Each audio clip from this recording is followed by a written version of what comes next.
instead of 2 hours, by the end of an hour and a half, I meant to create this meeting for an hour and a half that will develop as well-baked recommendations as possible. A couple would be great. With the goal of then we would compile them all from the 3 subgroups on our end, and we'll send those out in advance of the October 7th meeting, which is when the task force meets again in full. We're working on securing a meeting room for that date, so to be announced probably next week. And with that, if there are no other sort of housekeeping questions that people have about what we're trying to get accomplished, I would just point us to possibly following the notes from the last meeting and kind of talking about.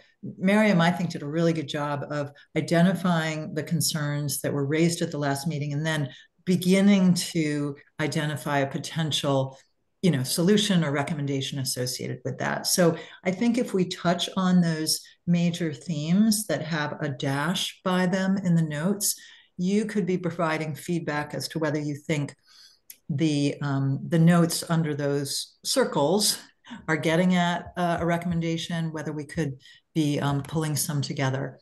How does that sound as a process? I'm good with that. Okay.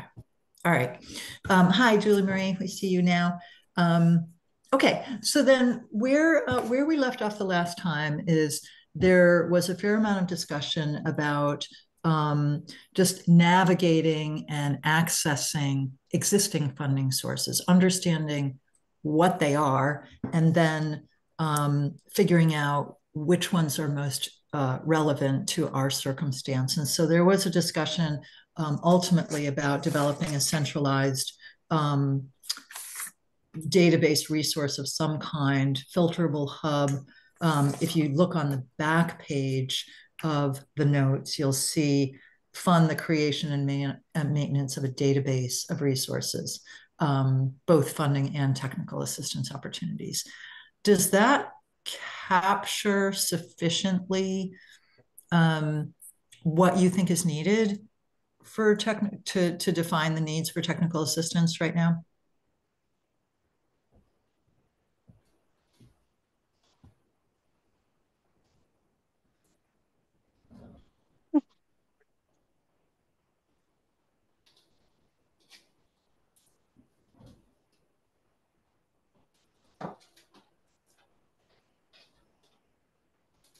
I'm going to keep us in awkward silence just for a minute so you can be thinking about it.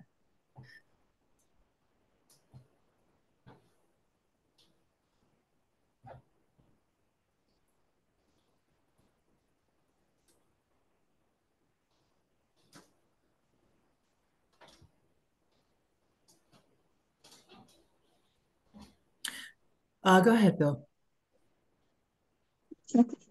Write-up. It basically touches on all of the things that have been discussed to date about the inability to either have coordination of information or the skill set to make grants and proposals and what have you. And so I think that the recommendations, one way or the other, get down to it. The only thing that's not really discussed is funding. Identifying sources of new funding, is that what you mean? Or somehow or other, yeah. Yeah. I mean, anything can be addressed, but finding the funding to do it. I mean, like Miriam's Farms for the Future have been doing business plans for farmers for what, 15 years or more? I don't know. I remember quite a while. So the mechanism is there and they use consultants, but basically she can only handle so much because there's only so much money within that whole Farms for Future program. So, and Julie Marie, forget me, the total number of dairy farmers is what, like 180? Well, on my list is 142. Okay. All right. So that's a finite number. It's not like we have an infinite number of people. Um, so ideally, somehow or other, we could figure out how to, on some routine basis, create templates for each farmer from which then they can fill in the necessary information about the specific grant or proposal or whatever with help. Mm-hmm. Mm-hmm. Thank you. Yep, Julie Marie. Oh, yeah, Julie Marie and then Miriam. Um, I've been giving this a lot of thought since our last meeting, and especially in the area of providing technical um, service on how farmers could ramp up to value added. And I had a model I wanted to propose, and that would be rather than encouraging a hire for each of those specific categories of things to do. That maybe there be a rotating um, speaker, rotating training sessions offered.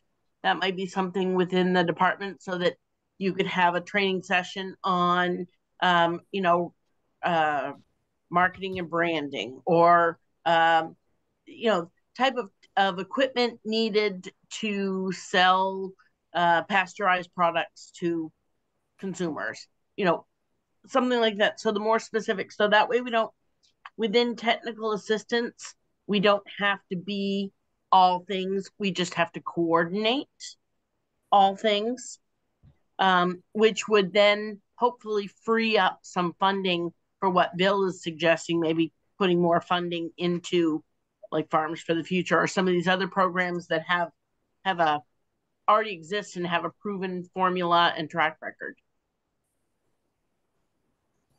That's great. Thank you, Julie Marie.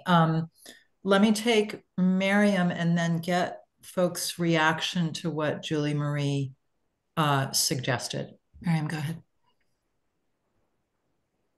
You're muted. I just wanted to bring to everyone's attention that there has been a change in grant making structures at DACF, and that's very exciting because it gives us a lot more flexibility and possibility to think through what would make grant funding and financial funding through the department much more accessible, or just easier to manage those applications. And we're kind of in the process of considering how to invent a grant RFA writing process from scratch to some degree. So there's a lot of big change coming, and it's very exciting. And as feedback comes through this task force, that's certainly something that I will also bring to those conversations that we're having. Great. Awesome. Thank you. Reactions to what Julie Marie just suggested. Any thoughts about that? Value in offering those educational opportunities in that manner? Bill? It's a really good idea. The tough thing for farmers is how to get away to go to some central location. And I hate to say it, but my experiences with farmers is that they don't even take vacation. So why are they going to go to a meeting? I don't know. Yeah, Zoom offerings, certainly. Yeah. Yep, Annie. Annie, if you can come off mute. I'll give you a second. You might be having tech issues. Tech issue. Yeah, we can hear you. Okay. Sorry. I don't know what's going on here. I think it's a good idea to have maybe like touchstone workshops, but my concern is that these sort of questions that we tend to have about like questions about processing on farm, they don't like happen at like a singular time. They kind of are like they're on a rolling basis. So to have like a technical service provider who knows all about processing on farm that you can pick up the phone and call. I think that's one of the things that's missing in sort of our technical service provider bucket at this point. So my concern is that if we do sort of like a rolling basis of workshops in that sort of sense, that we would lose. I agree with Bill that it would be difficult to get people there if the timing isn't right for them, but also when people are starting to consider these opportunities or changing these things on their farms, if there isn't that person to sort of call and reach out to, then what do they do at that point?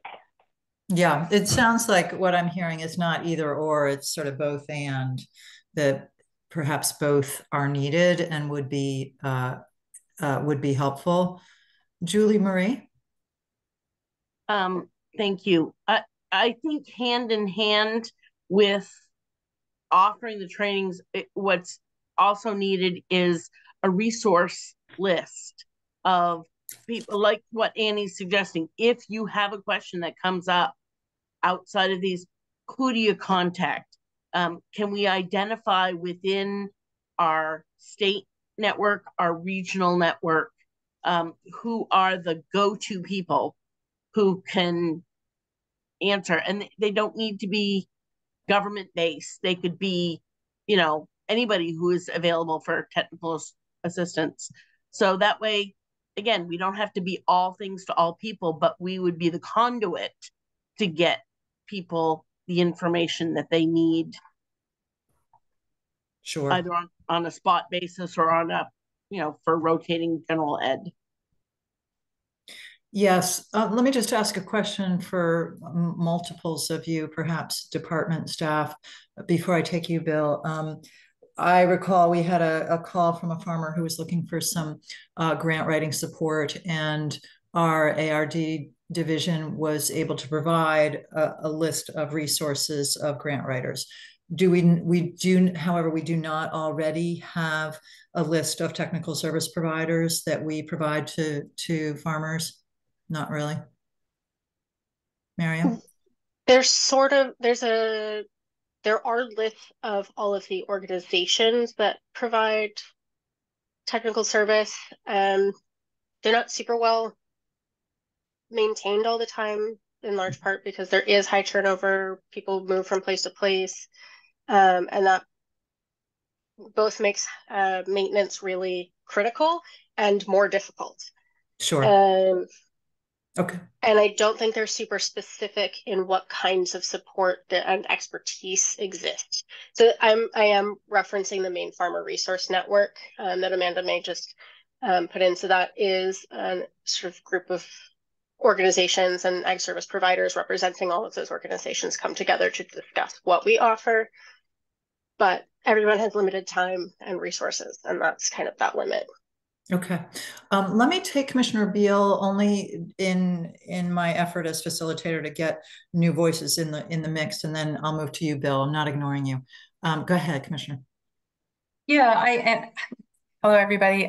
Sorry, I wasn't able to be on this call the last time you met. And if this is something you already talked about, I apologize. I just quickly scanned the notes and didn't pick up on it. But wondering if there's any benefit to talking a little bit about farmer to farmer technical assistance and the opportunities that provides. And I say that from a personal experience I had back 12 plus years ago when my family was actually in the Farms for the Future program to try to figure out how to, move the ownership and operation of the farm from one generation to the next. And there were a lot of different things we looked at. In the middle of it, there was the need to think about a new kind of milking structure going from tie stall barn. It didn't happen but it probably will at some point. But I had the opportunity to go around to different dairy farms throughout the state and look at their milking parlor designs, and some of the ingenious,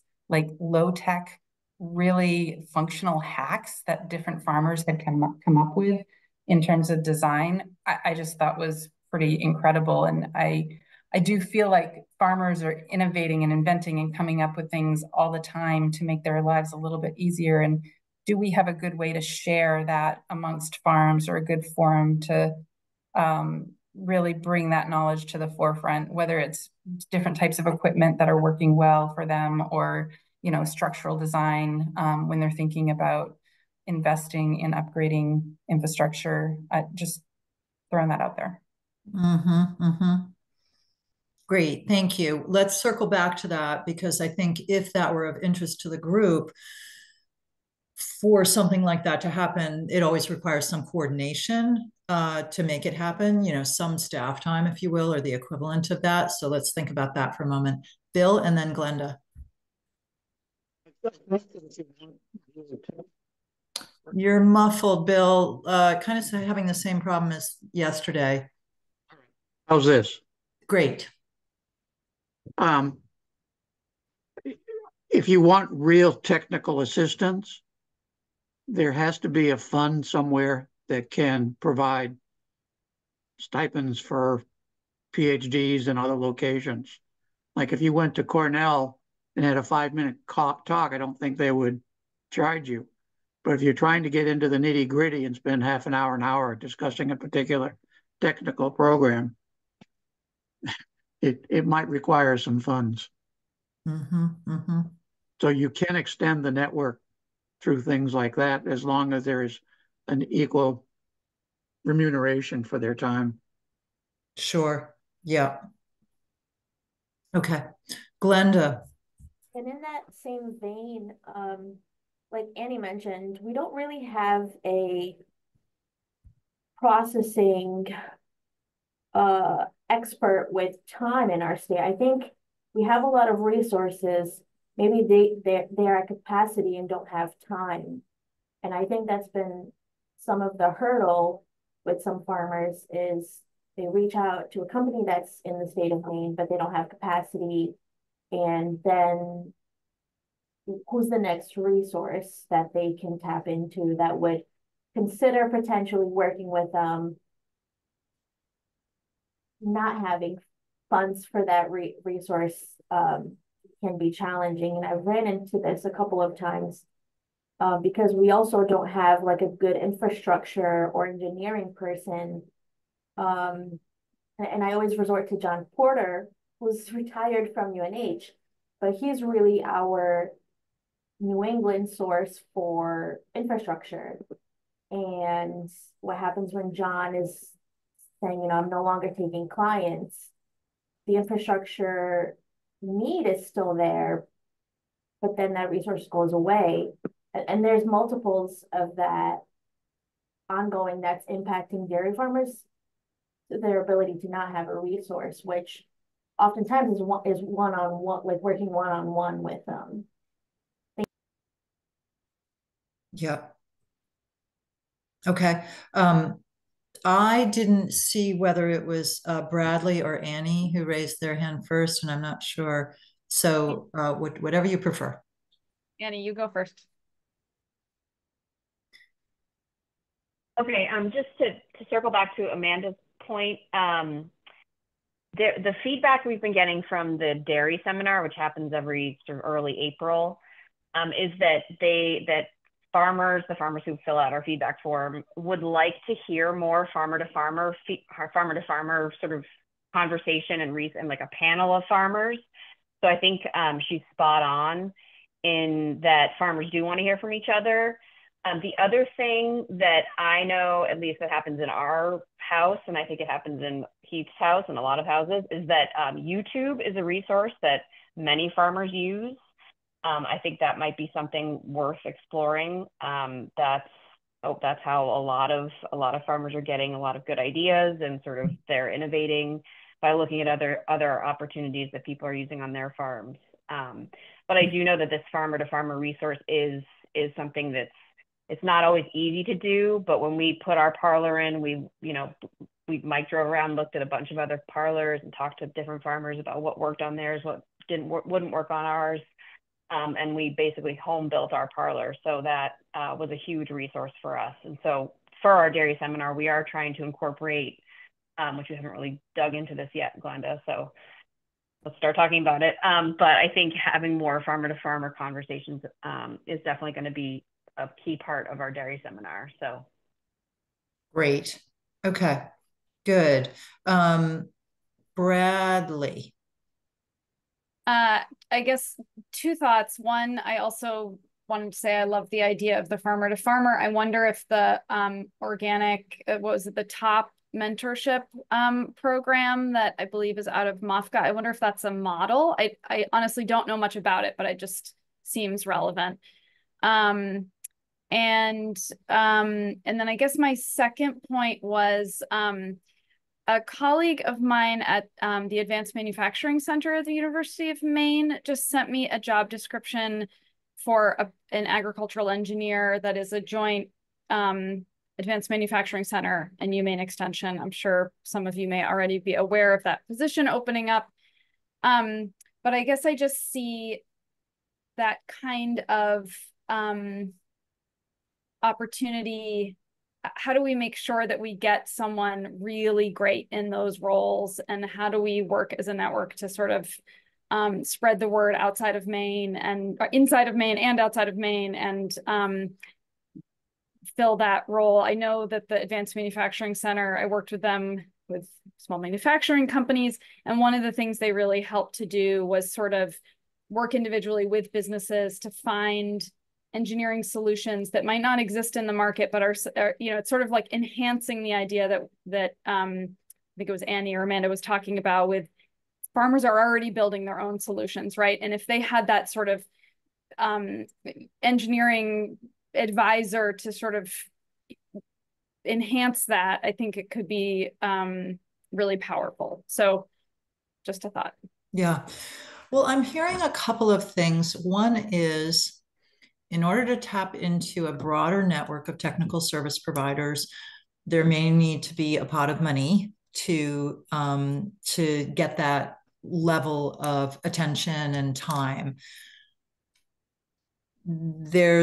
I've also heard there aren't enough people out there with those skills, technical skills, to be offering that to other to farmers. And if that is the case, is there something that we need to do to develop that pipeline of individuals with those skills? So just think on that while I take Commissioner Beal. Yeah, I would just add that in addition to thinking about funding to pay for technical assistance, if there is some kind of additional or increased opportunity for farmer to farmer learning, some kind of fund that offsets the cost for farmers to travel to one another's farms, I think would be really helpful. And in my perfect world, it would be both the cost of travel and their time. Great.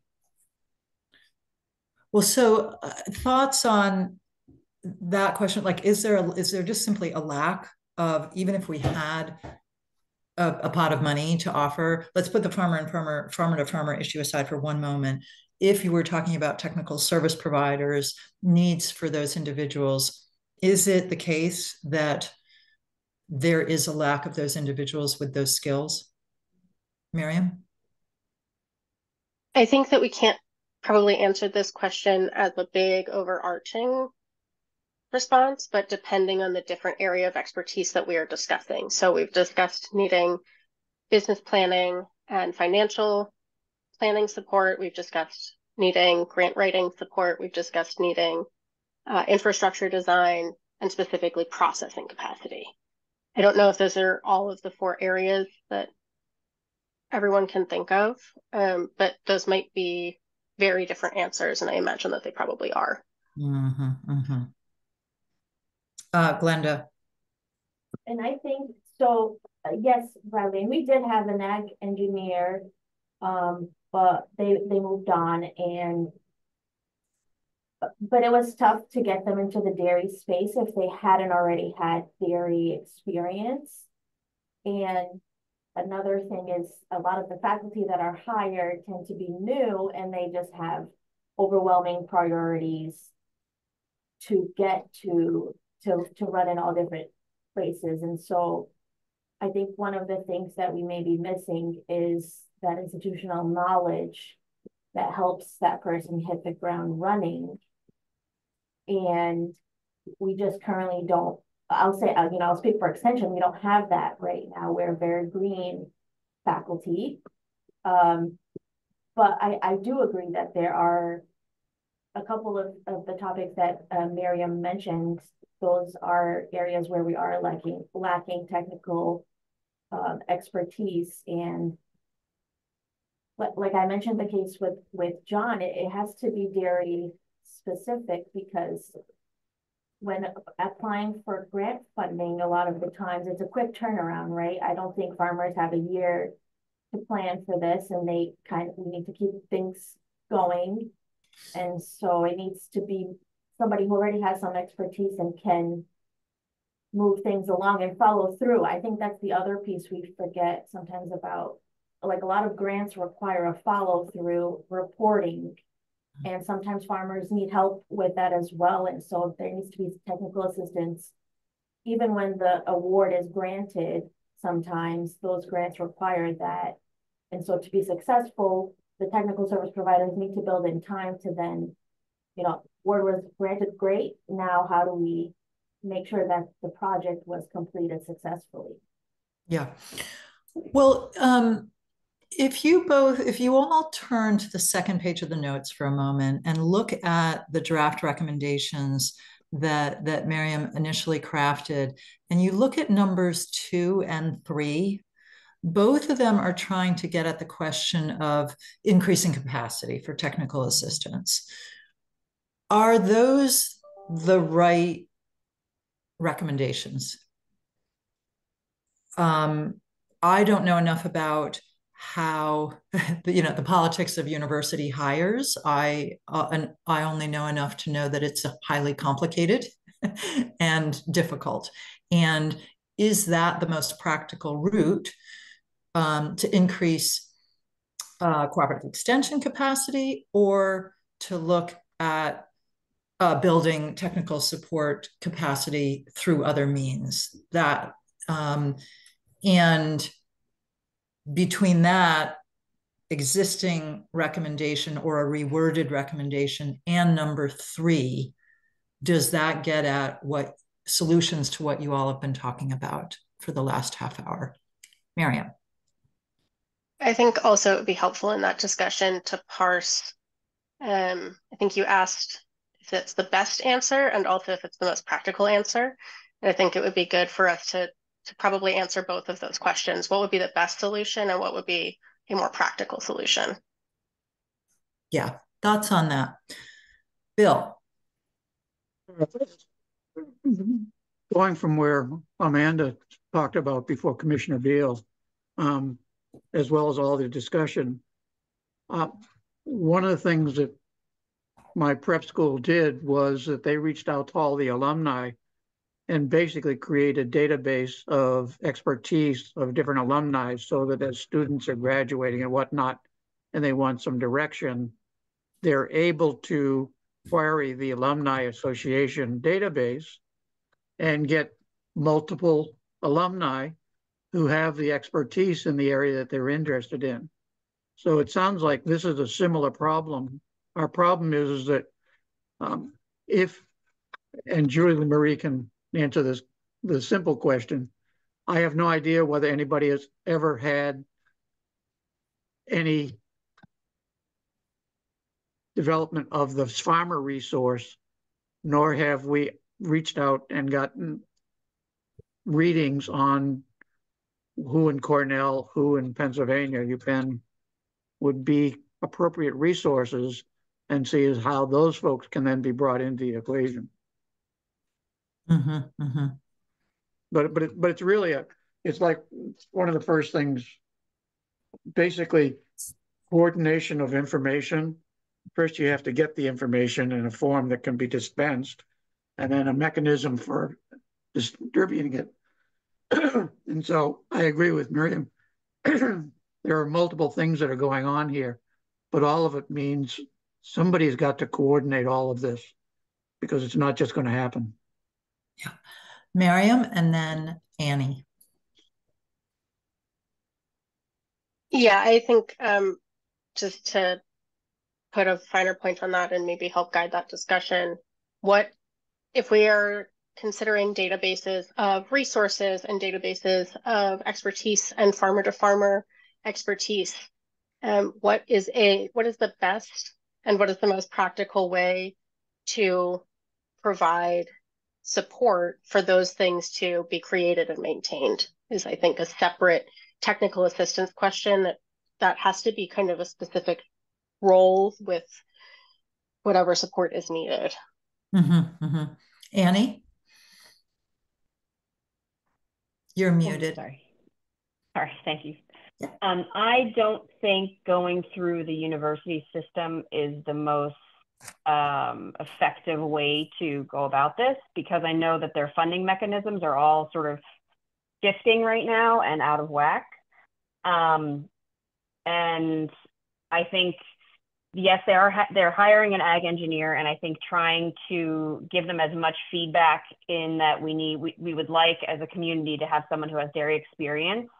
I think that is very, very important. So however we can offer that feedback to the university, I think is incredibly important for as many of us to do that as possible. But it's my understanding that trying to go through the university system, I don't think that is the best. I don't think that's the best option. I don't think that would be an effective way to give a recommendation from this committee. So I think focusing on number 3, the collaboration with regional partners, I think that would probably be a more realistic and effective opportunity to delve into and to bolster that sort of work instead. And it might be long too. So to Annie's point, hiring committees, search committees, all that takes time. So I think we need some resources now. Yeah. Ethan, go ahead. Yeah, I was going to say that I disagree with Annie, but I don't think we really do disagree. I think I'm on par with what Miriam was saying, that like what's best and what's the most practical. I think the best would be for us to have more university employees with specialties in this area in our own state, to have this, to be able to do these things, to be able to focus on these things that have the structure of the university system and cooperative extension and so forth behind them and guiding them. I think that's the best. Like Annie said, it may not be practical.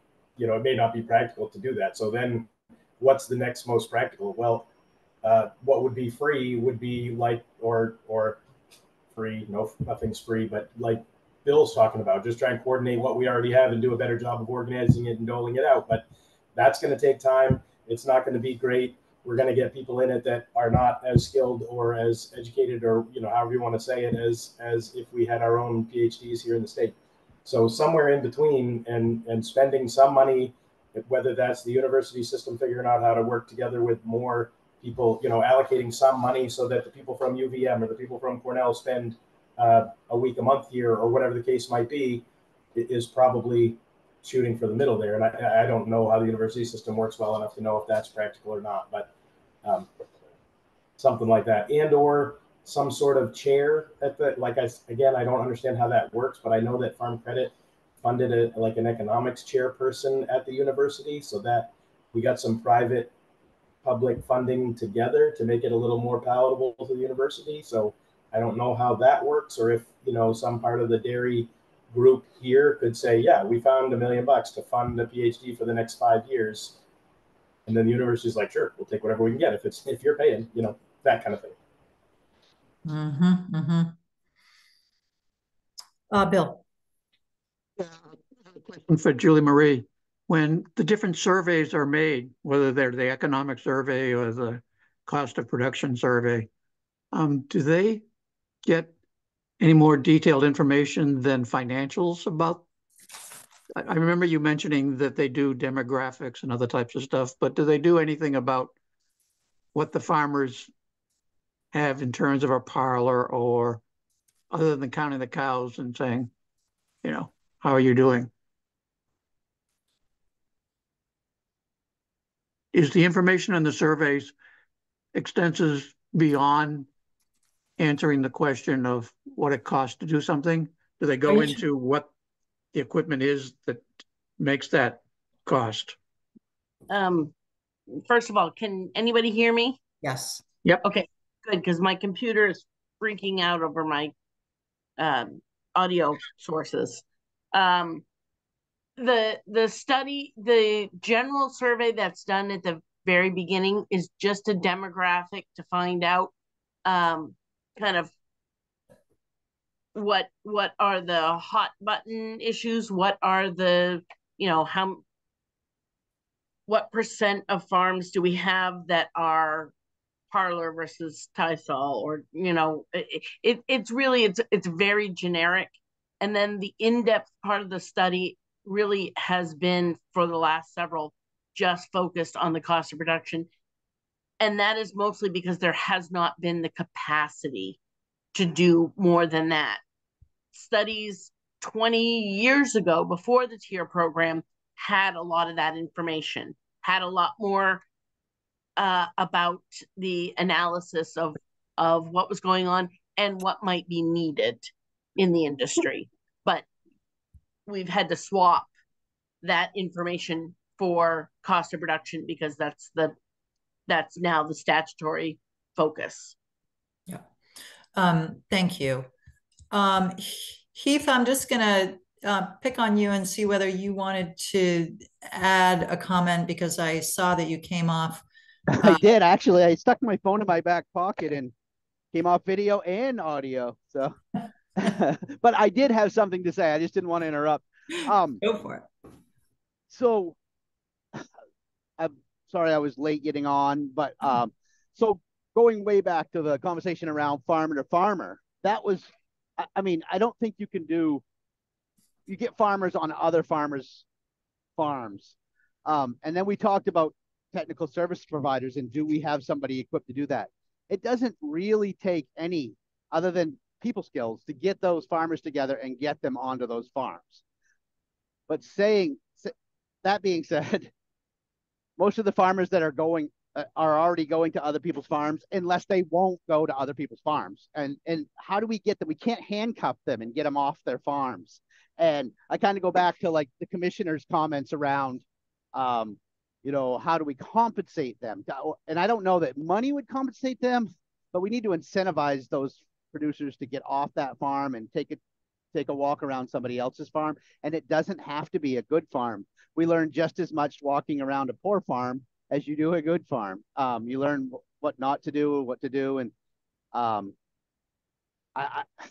and there's just so much that can be learned there, but I don't have the answer as how do you get those farmers onto that other farm. We have so many farms that are just in a rut. They're doing things the way they've been doing it for 30 years, and that's just the way they do it. So that's my comment, I guess. Great. Okay, thank you. All right, well, I'm definitely hearing that of that.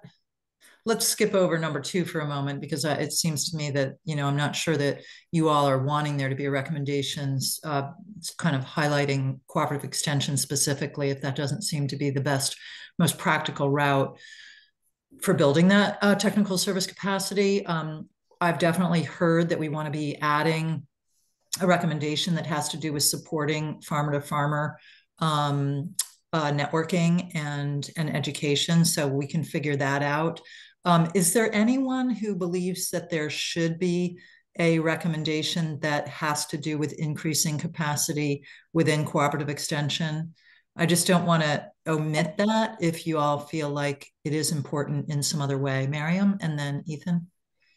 So the one thing I'll say is that if the concern about cooperative extension is that it takes a long time to establish additional knowledge, then if we wait on it because it's not the most expedient thing right now, that just pushes out much further when we feel like we've actually established institutional knowledge and experience.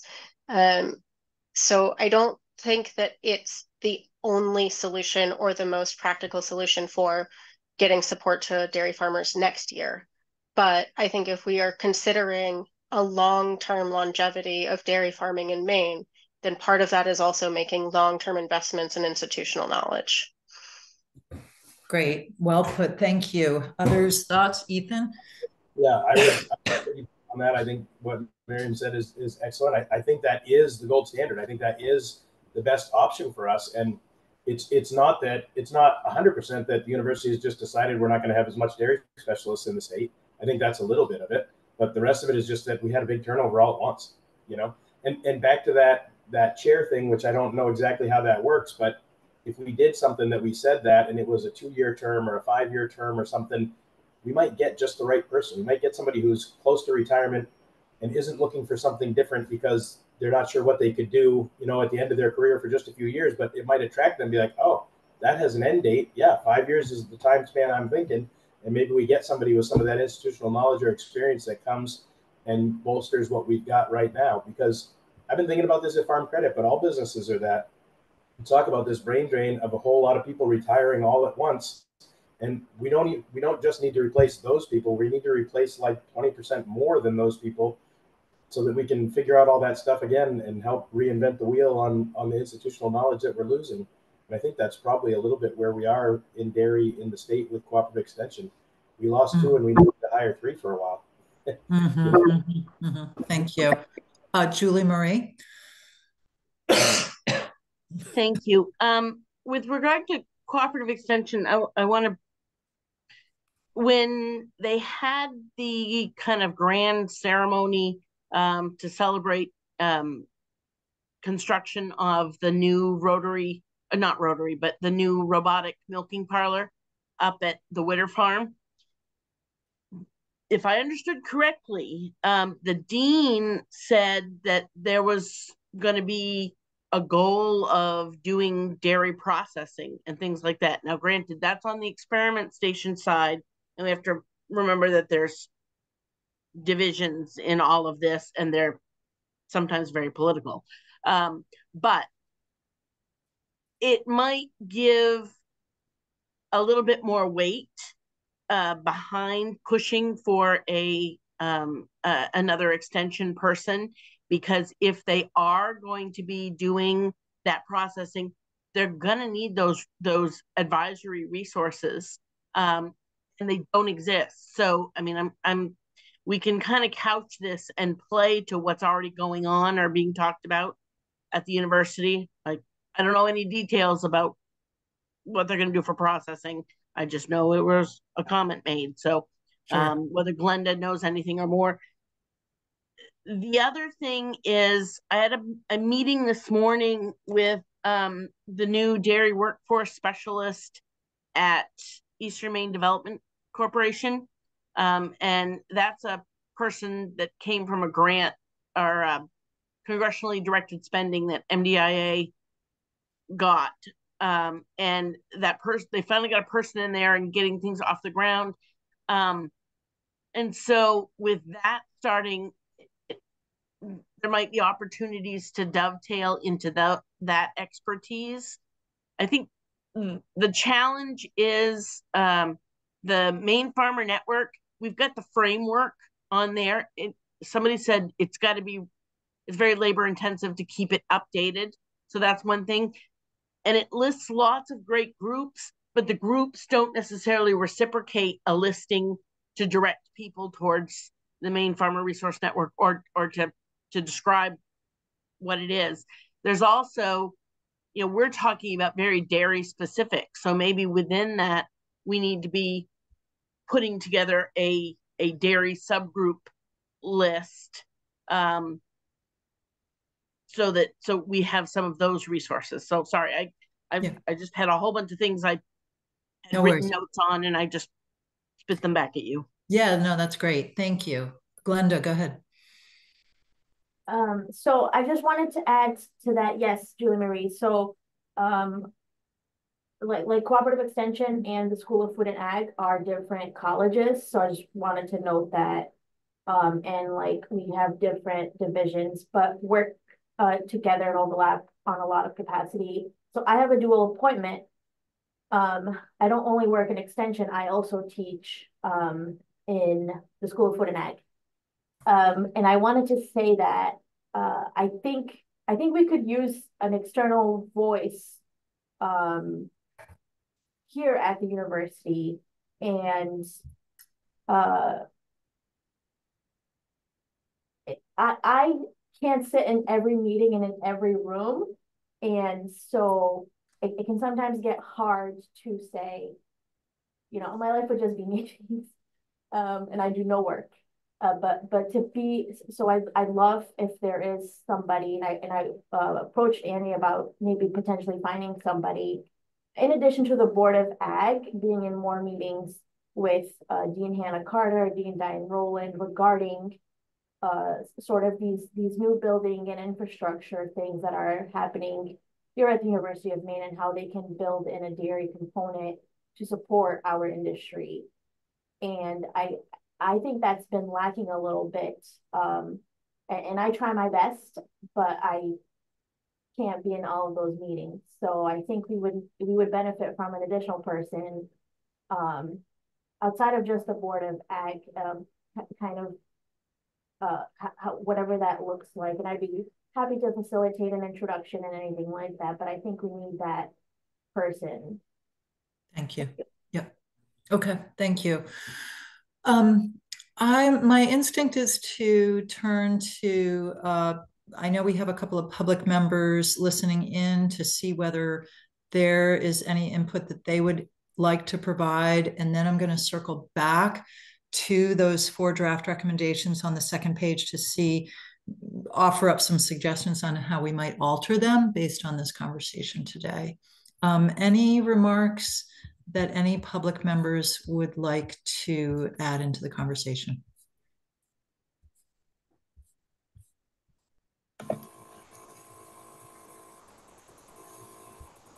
Hi, Representative. Hi, I've been in and out, and so apologize for kind of skipping around here. But I thought I'd plug that idea I brought up the other day that might be more applicable to this meeting is creating recommendation for a bond of some sort so that we can get some of these things funded. This might be more along the idea of investment rather than just propping up an ongoing program. So it might be helpful.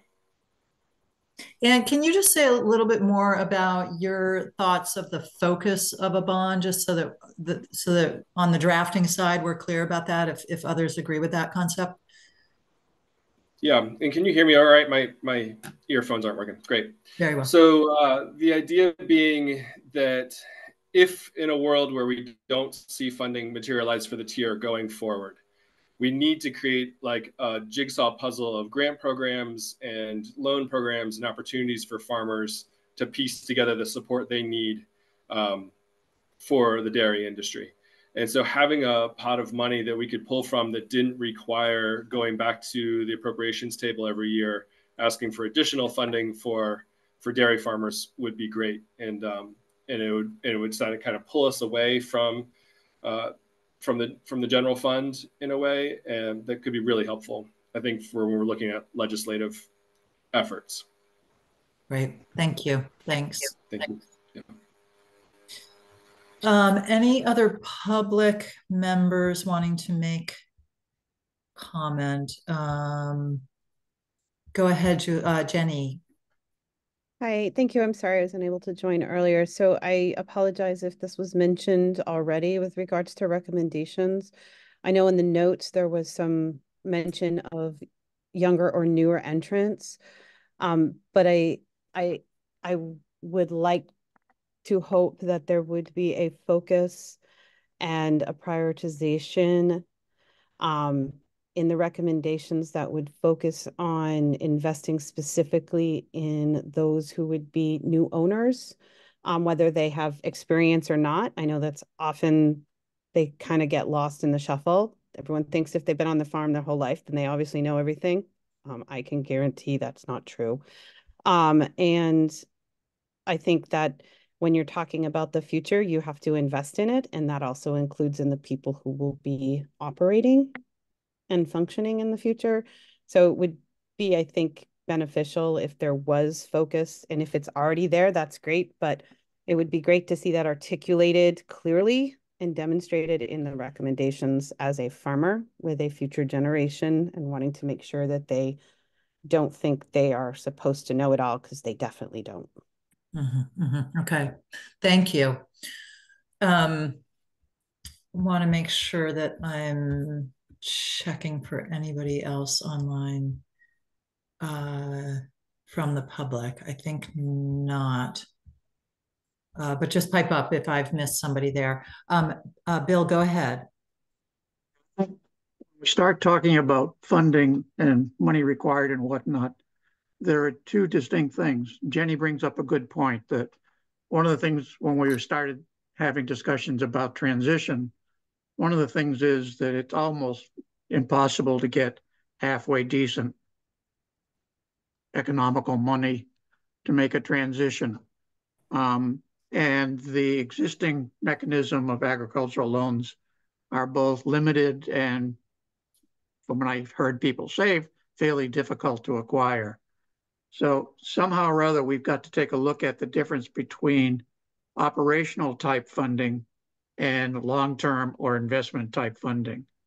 Obviously, from what Bill had said, a bond or something addresses the long-term aspect because you're looking for investment over a long period of time. But then when we get into the operational or the day-to-day type stuff, something that is not dependent on the legislature having to basically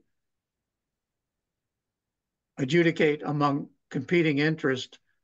And unfortunately, agriculture and dairy aren't at the top of the list. Yep.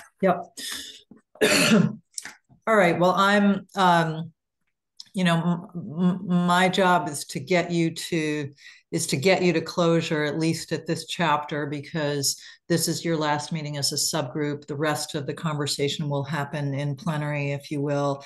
When I look back at the 4 recommendations in the notes, I think what I'm hearing is that we could tighten up number 1, but that you want to maintain number 1 and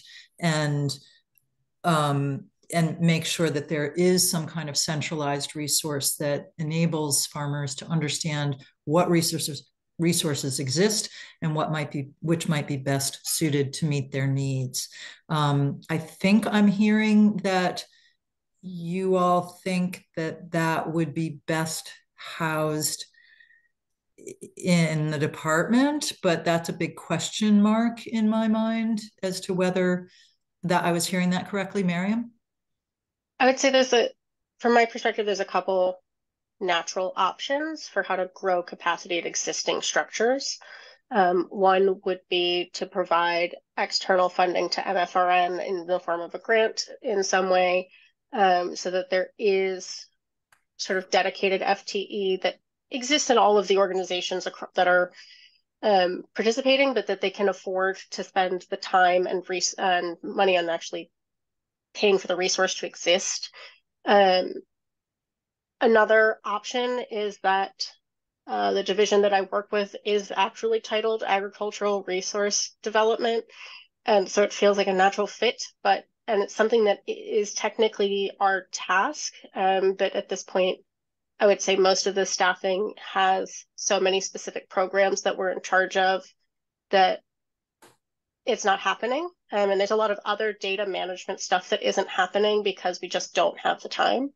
And so I think increasing capacity at ARD would be another natural fit. Sure. Great. Thank you for that clarification and additional detail. So I think that with that input, we could craft a tighter recommendation that gets at database creation management and identifies potential entities that could do that, with understanding that there would be a need for funding to accomplish that. That's number 1. I'm going to move on to number 2 and 3, but just raise your hand if you want to go back to any of these recommendations, because I didn't understand where you want us to land here. I'm hearing that number 2, you do think that ultimately it would be a good idea to increase cooperative extension dairy specialist capacity. And rather than identifying the number of specialists, I think we could word that more broadly to just say, that we recommend increased, capacity within the university cooperative extension system for that with dairy expertise. number 3, again, just raise your hand, jump in if you want to add any nuance to any of these. Was definitely hearing that seems like the more expeditious route for addressing some of these issues nearer term, and that we need to figure out, who are the best partners, what their capacity may be, but that we acknowledge that some funding would likely be needed for that as well, to be able to have these institutions justify their spending of time in the state of Maine. And then number 4, I think we're altering to kind of have a greater focus on farmer to farmer education exchange, that these, I understand that the way it's worded right now is about business and financial and transition planning. We haven't really talked about that as much today, but that I think we are wanting to develop some kind of a recommendation that focuses on helping to coordinate or ensure that farmer to farmer exchange happens more regularly and consistently, and that it's just easier done. And if that requires some funding to compensate or to provide some other kind of incentive for farmers to be engaged in that manner, then we do that. I'll stop there to take Bill and then Ethan, if I got you in your right order, but I also then want to jump to a 5th and ask you about this bond idea. Bill, you're first. Go ahead, Ethan. Oh, Ethan, you go ahead. Thanks, Bill. I really like the way it was stated also in the draft recommendations to build a culture of business, financial, and transition planning, because, we've talked about these things before, especially the transition planning, but also things like the benchmark program that I do, right? If the recommendation was, make the benchmark program free to everybody who milks a cow in the state of Maine, the people who are using it now would be happy they didn't have to pay, and a whole bunch of other people wouldn't see value in it for wanting to do it because now it's free. So I think it's key to say, not just give money for technical assistance, but to work on building that culture of business, because that's the truth. I don't mean to, certain states in the Northeast have a better culture of business management of dairy farms than Maine does. I think that's a fact. Got it. Okay. Thank you. Bill, and then Miriam. Okay.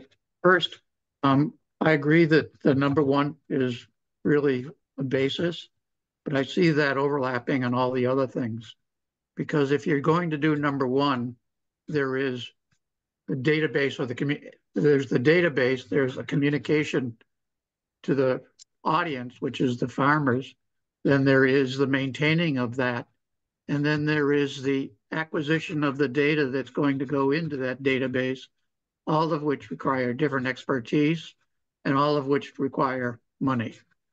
And within that context, I would just look at 2 and 3 as being combined, that we need to develop a mechanism of dairy specialists across a broad range of areas, whether utilizing in-house farmer to farmer local educational institutions or other regional entities with a method of compensation. And last but not least, we have sort of stepped over, in my mind, the business of transition, how to fund at an equitable level that transition that so many farmers have to face.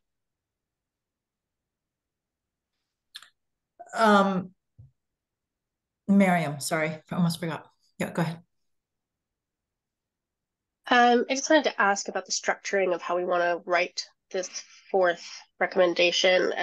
Given Ethan's point about building this culture of business and thinking about some of Jenny's comments, does it make sense to sort of start this recommendation off with organizing and collaborating farmer to farmer learning, and then having some subpoints with our priorities, and that being support for new beginning farmers and transitioning farmers, and building a culture of planning these other points that we've brought up as being things that we're concerned about?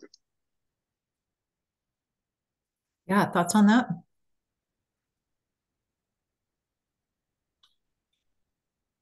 Bill? Yeah, I'm concerned that what we're at right now, what's happening is farmers are disappearing in the dairy industry. And so if we don't have a mechanism for bringing new ones in, coincidentally with supporting the ones that are right there, I'm afraid that we're not achieving our overall objective. Yeah. You know, I think that given the fact that we'll have a couple of meetings in plenary to iron this out, I think we should take a stab at it, Miriam, based on your instincts of what would be the best structure of that number 4, because it can be easier to react to something than to kind of try to envision it in the abstract. So unless others have additional comments that they want to provide right now to Miriam about that structure, feel free, but otherwise we can take a crack at it. I do have a question about Representative Pluker's idea of a bond, and just wanted to get your general reaction to that concept. Julie Marie? I think there's definitely some merit in looking at a bond as a way to create some internal structural components or systems, I should say, that would be resources for farmers, might be the source funding for targeted grants or something like that. I put a comment in the chat. My only concern about linking it directly to the tier program is that it might be interpreted as being a replacement for biennial budget funding, either in part or in total, which would not necessarily move the needle any differently for that program. But I like the idea that we could structure something to create a stronger network of technical assistance and items. I think, if it were packaged correctly, I think that would have some legs in the legislature. Yeah, thank you. And, I did hear your point, Representative Pluker, if you're still on the line, that, you're wondering if that could take some of the pressure off of annual appropriations for the tier program. But I think I'm hearing from Julie Marie, and I am seeing some nods to her comments, that there's concern about linking the idea of a bond and having it potentially impact the tier program negatively. So just, if you have additional thoughts on that, feel free to jump in. But in the meantime, I'll take Bradley. Bill, do you want to respond before I? I'm happy to go before or after. No, I totally hear that. And I totally hear the worry about competition. I also worry just with the sentiment that we are facing in the legislature this year. If we end up in a situation where the tier program continues to not be funded fully, as we did this year, and we have nothing to stand up in its place, that we'll end up with a hard situation there. And I'm certainly not advocating for the ending of the tier program or the transition from the tier program to something else. I just worry that we'll put all this hard work into creating great ideas for supporting the dairy program, and then the dairy industry, and there won't be the legislative political will to make it happen. So having a couple different things to be able to throw at the wall in the end might be helpful. But I hear that we don't want to set up a competition between the two programs. Yeah, got it. Thank you. All right, perfect. Bradley, I don't know where you went. I'm over here. Oh, there you go. Sorry. Lost you. I just wanted a couple things. One, to say I'm glad that there will be a recommendation around funding all of this good work, because I think TA is so important. And then I also think we need to make sure that there is a piece about funding the kinds of recommendations that come out of the technical assistance or the work that needs to happen. So I'm glad to hear that we're talking about that. I wonder if there's a way to leverage the Maine Agricultural Food and Forest Farms Food and Forest Investment Fund as a way to say so that it doesn't feel like we're standing something up to compete with the tier program, but we're saying some kind of set aside for dairy within that. I mean, I think already there will be a representative on the advisory board from dairy, but I guess I just see that could be a way of setting up some ongoing funding without exactly saying that we're competing. But either way, I guess I would say I just encourage the idea of finding a way to fund all of this work. Well, what if, so I'll keep circling back. I'm sorry if it's sounding repetitive, but I think then that now I'm hearing kind of 4 recommendations. The one about the database, creation, a second that combines this idea of increased capacity, technical service capacity within university cooperative extension and external to it through partnerships with other entities. That's number 2. Number 3 is this crafting of both building a culture of planning for business and transition planning, but also embedding within it or having the umbrella be about farmer to farmer networking. And then the 4th about funding. And that I think, and I'll talk offline with Commissioner Beal about her thoughts around funding requests specifically for the Ag, Food, and Forest Products Infrastructure Investment Fund, and whether there's a logical link between a concept of a bond and funding of that fund. And those working in the department on budgets are more knowledgeable than I, but I hear the potential value in connecting it to that existing fund. So we can work on a 4th funding focused recommendation for you all to look at in October. Let me just scroll down these comments, see if possible funding. Okay, good. Great. So, and I know Miriam and Tom and I will ensure that all of these comments in the chat, that we're considering them as we're developing our notes and draft recommendations.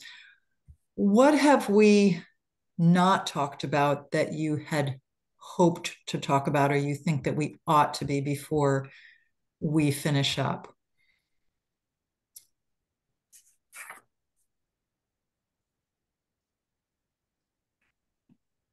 Miriam and then Bill. I was just going to say, it seems from the chat and Bill's earlier comment that financial support for transitioning farms for both planning and the act of transitioning has come up and not been discussed in full. Yep. Let's just see if Bill's comments build on that, and then we can circle back to that. Go ahead, Bill. You gotta. I agree with everything that Miriam said. Okay. So thoughts about the actual cost of transition. I mean, I think when it comes to the technical support to structure a transition, I think that fits pretty neatly under a number of these potential recommendations that we've already discussed. When it comes to actual costs to support the transition, where would you like to go with that issue? Thoughts that folks have about that?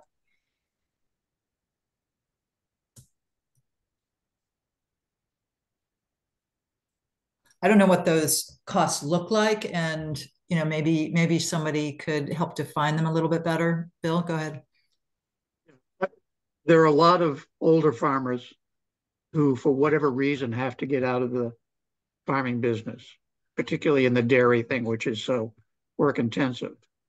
And so when they decide to retire, then if they just leave the farm, which many have done in the past, then that farm goes fallow, and that goes against what we're trying to accomplish.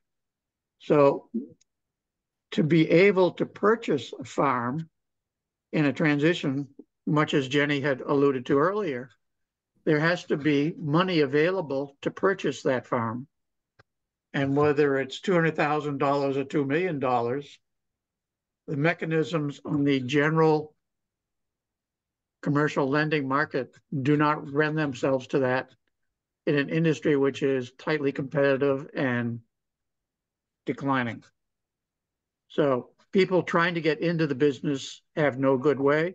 So in my mind, there has to be a funding source that is devoted to this particular requirement of agricultural farms, and in our particular instance right now, dairy farms. Others reactions to that, Annie? I think it's because I know that our funding mechanisms as they exist currently are they're not used to. I mean, Farm Credit, yes, has much more experience in lending to dairies. But when you're talking about buying a dairy farm, you're not just talking about buying land, and you're not just talking about buying buildings. You're talking about buying cows, equipment, which includes milking equipment, includes a bulk tank. I mean, when we purchased our farm, the equipment list was like 4 pages long, and it included, I mean, everything from, the wrenches in the shop to, a list of animals that all had numbers and names and birthdays. So it's so much more comprehensive and so much more involved. And if you don't have any capital to, like, for instance, when we purchased our farm, we bought the cows, and we were, we were lucky enough to have a farmer that wanted to see the farm stay as a dairy farm. So he owner financed he holds our mortgage. And so if we hadn't been able to do that, I don't know how we would have been able to, actually go to a bank and have them mortgage the farm for us. And so being able to think creatively about financing mechanisms, I think, is something that lenders don't know how to necessarily do. I mean, when we applied for the Dairy Improvement Fund through FAME, they had like no idea what they were looking at in terms of like how the dairy industry even works. So they didn't realize that like we get milk checks, 3 times, we get 3 different milk checks.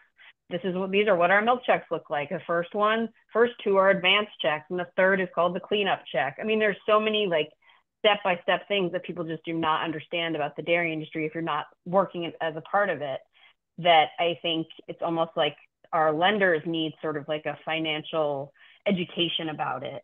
And I don't know how we go about doing that, or if we try to I don't think it's worth reinventing the wheel, but I do think that we need to get creative. And when we think about how we lend to dairy producers and how we incentivize new folks taking over, because it's a major hurdle to overcome in terms of like even just getting capital and coming up with it, writing the business plan. I mean, thankfully we took that beginning farmer class that Rick Kirschbergen taught years ago, and he taught us how to write a business plan. So that's how we started writing our business plan in order to buy the farm. So, unless you go through all those steps and really are meticulous about it, it's a tremendous amount of work.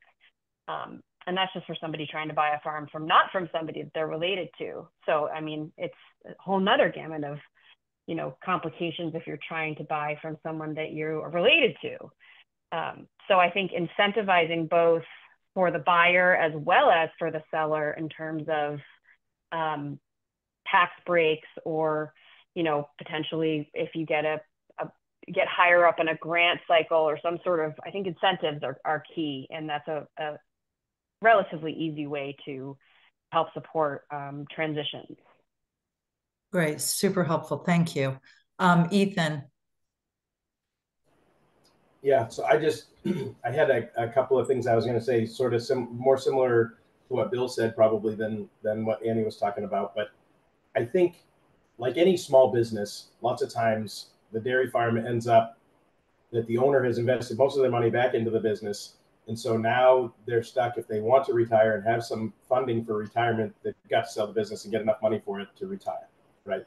So first and foremost, if we can get dairy farmers to be profitable enough so they could have other type of retirement savings, then at the very least that gives them some options when they go to sell their farm, right?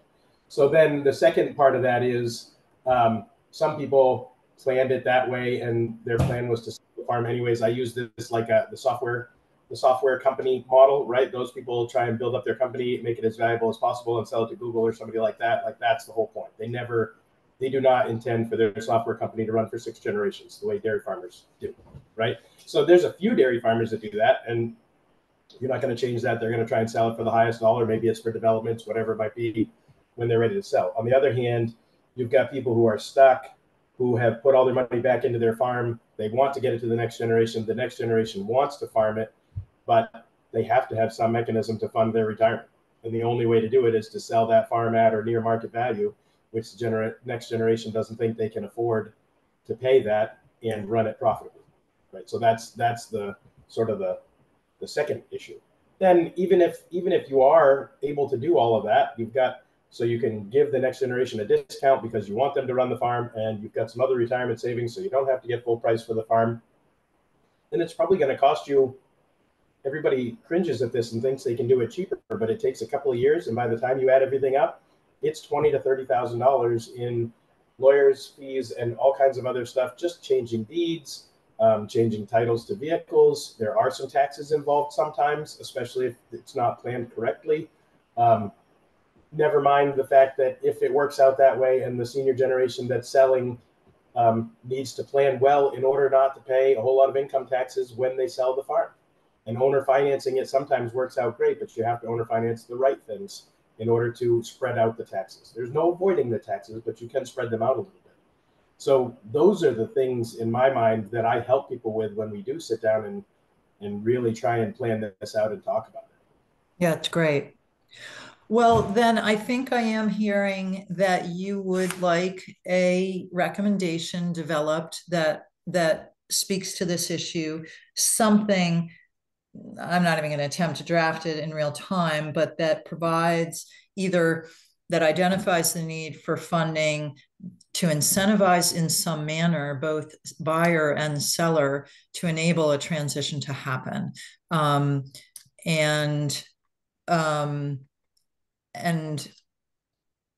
whether that sort of encourages the use of creative financing mechanisms, that there is some acknowledgement that, traditional financing is not the best or most practical route to accomplish this.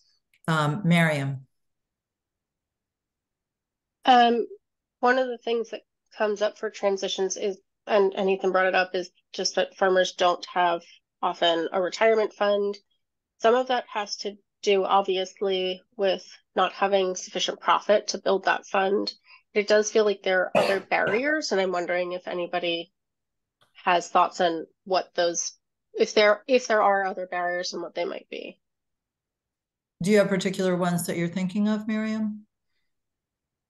I'm not sure. This is a very genuine question. Mm-hmm, mm-hmm.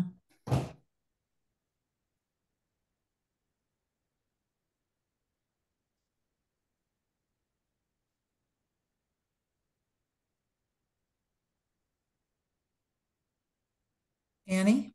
I would say like maybe your relationship with someone other than just your local banker. I mean, I know a lot of farmers, just have a checking account and that's it. And don't have a full understanding of what options there are out there for, retirement savings, or, what exists for sort of those of us who are self-employed or who just have who fill out a Schedule F. Yeah. Any other thoughts on that? Okay. I don't want to lose this point. Miriam, I can't remember, the point in the chat that Julie Marie is making about, ensuring that legislators in particular are as familiar with the dairy industry as possible, and sponsoring a field tour of local dairies. I can't remember exactly when that came up and whether it was earlier this week or one of the first meetings, but I do think that we need to, maybe that's not a recommendation to the legislature, but there's something that I think we need to capture there around both public education and legislator education. If not included in the report back to the legislature, then internal to us as sort of field notes moving forward. All right, well, we've covered that issue. Bill, go ahead. 300% with you, Jody. I think there are two publics. Not hearing you again. Can you start There over? are two publics that we need to address: legislatures and consumers. Neither understand the dairy industry. Mm-hmm. Yeah. Okay, well, we can talk about that internally, see how we want to address that. Okay. I'm thinking that we have the makings of what we need for coming up with 5 recommendations. Are there other points that any of you would like to make before we sign off? We do have additional time, but I'm thinking that we've covered the majority of the issues, but certainly tell me if I'm wrong.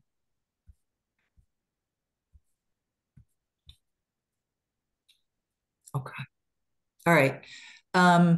Then you will be getting, those who are task force members, and for those who aren't, all of the meetings, first of all, thank you so much for devoting time to something that you didn't know that you signed up for originally. So there's that.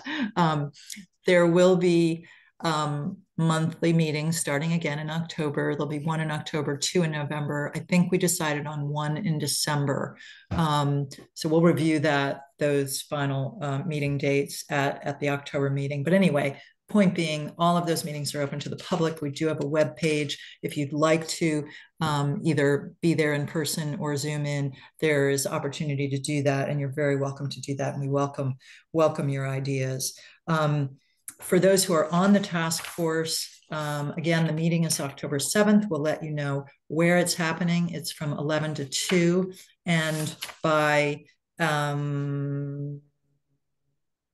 Friday, September 27th, we will send you that meeting packet. And that will include your first look at a comprehensive list of draft recommendations that are coming out of all 3 subgroups. There may be some additional recommendations beyond that have just come out of the plenary sessions, because I did start drafting some early on, and I'll have to look back at that and see if they still seem germane now that the subgroups have done so much work. But that's where we stand right now. Thank you all. Hope you have a great afternoon.